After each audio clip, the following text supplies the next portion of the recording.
hope you had a great day and were successful trading today if you traded. It's a very bullish day, fun day to trade. Um, as always, I'm going to be going over the S&P 500 E-mini future. Today is Thursday, May 15th, and I'm trading price action, looking for second pushes up, second legs.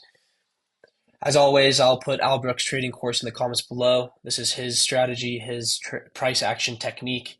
If it wasn't for him, I wouldn't know this. And a huge shout out to Troy H., my sensei or teacher, for teaching me this strategy. If it wasn't for him, I probably wouldn't be trading at all, let alone this amazing strategy. So thank you. Huge shout out. I'm going to dive right into it. I'm going to try to be brief again. I did a good job yesterday, but today's a really good day. I had really good discipline, really good patience. I made 5 trades, so 3 more than yesterday, but I was pretty happy with all of them. I'll get into it though. So start of the day, kind of tries to push down, test yesterday's low, starts up, pushes down, kind of choppy, choppy, choppy. I'm just going to try to go quick through this, but I saw 5 through 7, thought I could get a second push up, closes above the EMA. 8 is a clear indicator that it wasn't. If 8 would have pulled back and maybe stayed right here with a small pullback, maybe would have bought to try to anticipate a second leg. And but it was still pretty early. I guess I could have bought. This was about the time 10:05 that I'm willing to trade. I don't trade the first 30 minutes, as you guys know. Doji. Then I really liked this. It kept on trying to push through the EMA, and it clearly rejected it over here. And then it rejects it on 11. And then it rejects it and dumps on 12 with a big micro gap. Gets a follow through leg. So even though this is only 2 bars, I liked the rejection.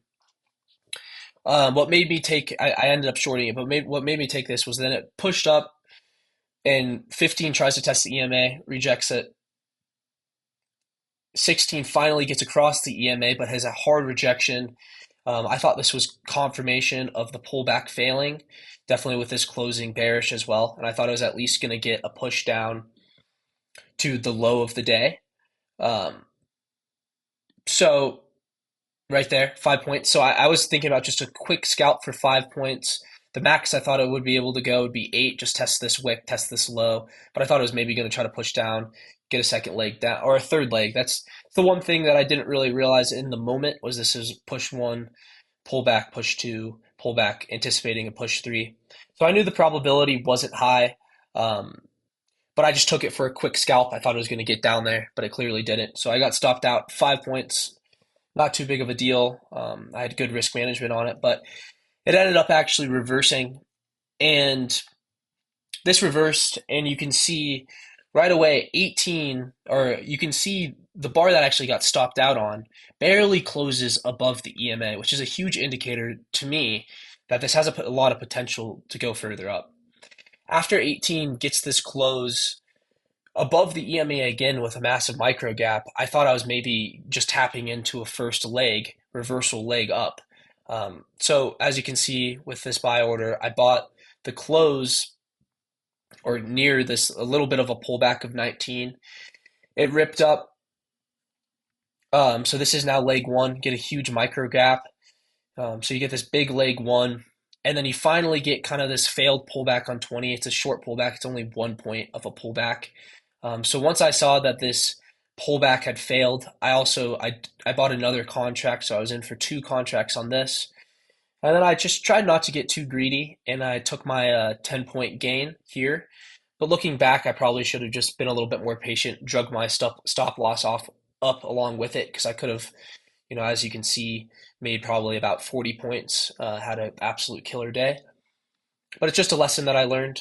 But I'm glad I didn't get too greedy. I made a good profit, but going back into just the general things, but I think when it breaks across the EMA, because you could account 14, 15 as a first leg and then a pullback in a second, but I think once it breaks across the EMA this strong with a 3-bar micro channel, that this is now a new leg. So this is 1 leg up, pullback on 20, leg 2 up to 24, pullback, push 3, 26, 27, and then it even gets a 4th leg, pullback, 4th leg.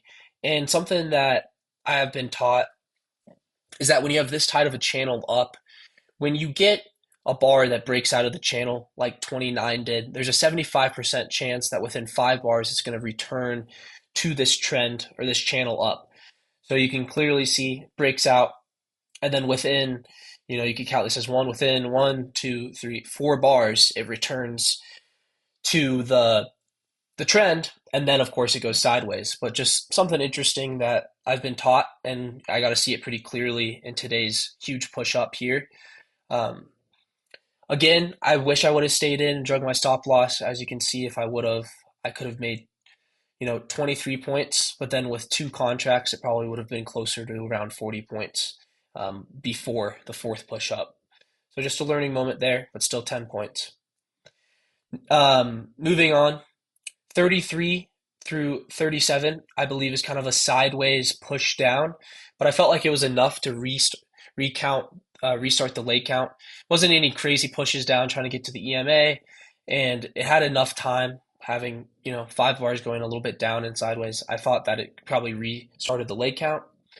So then I saw 38 through 40, and yes, 39 is kind of a doji bar that isn't very, doesn't jump out to me and be like, hey, buy me, buy me. But I thought with a good push up like this, I think it's around 15 points, or it's around 10 points, two micro gaps, a 3 bar micro channel up, even though this has this doji bar. I thought that it could have a lot of room to get a second leg, definitely with the overall trend of the day being very bullish. So once I saw this pullback here on 41, I was very patient to kind of see exactly how much it did pull back. But you can see that it tries to pull back quite a bit using Fibonacci. You can see it tries to pull back and it can't even reach the 30% pullback level, and clearly has a pullback failure. I believe there's a lot more upside, and this push up is going to get a second leg. So I buy the close of 41, and I scalped up for 5 points. So I bought the close. I didn't get greedy. I knew the general market was pretty much at its high. This was the high of the day. It already had 4 pushes up, and you could have even made an argument for this being 1, 2, 3, 4 deep pullback, 5. So I was just being very careful, very risk adverse, because I just knew that it was testing a new high. So I just took 5 points, as you can see, middle of this bar. I could have stayed in and made 10 on this third push, so you can see it got a third leg. So I think this resets the leg count, gets 1, pullback 2, pullback 3. This is now the high of the day. It's exhausted, it has 3 pushes up, no more buying room. So then it dumps back down. And something I noticed right away is this is a very strong reversal bar down. 48, 49 has a pretty good micro gap, over 6 points down, so a pretty good reversal. Kind of overcomes both of the second pushes up. So I was just monitoring that. Had a clear hypothesis in mind that this maybe might get a second leg. And if this second leg pushed down below the EMA and got a couple good closes, that it would probably flush down pretty high, try to fill some of these micro gaps from earlier in the day. And that's exactly what it did. So I watched this. I was very, very patient. I waited to see 54 close with this micro gap below the EMA. And then I also waited for 55 to close with this, with below the EMA, with a good close below the EMA. And then I saw 56. It was being very doji, and it tried to pull back. It touches the EMA. It fails to cross over the EMA, so I ended up selling 56, thinking it was a clear indicator of maybe, this may have been a third leg down. You could say 1, pullback 2, implied pullback 3. But once again, I wasn't trying to go for, a home run. I was just trying to get on base. So I just went for 5 points. So I sold here, scalped in real quick, made out with 5 points. Yeah, I'm not sure exactly where I entered, but entering the pullback, I probably could have made 10 points on that trade as well. But once again, I was trying to be risk adverse, play it safe. You don't always have to hit a home run. You just want to make profitable trades and be smart, and don't let the market, steal a check from you. After that, I got trapped a little bit in this trade. It had a huge reversal, and maybe I should have just thought that now the market regime was kind of going bearish. Um, I just thought, from earlier in the day with how bullish the whole entire day had been, this huge reversal up, maybe um, this whole entire push down was just a discount for bulls trying to go higher. They were trying to get a deep pullback and a second push up.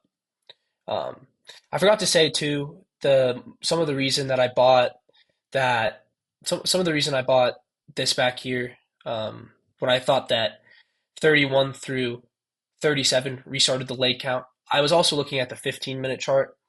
The 15-minute chart has this huge tear up, and I thought that the 15-minute chart needed at least one more push up. So it did get its second push, which was great. And I wish I would have looked at the 15-minute chart for this next trade because this deep push down here also probably needs its second leg.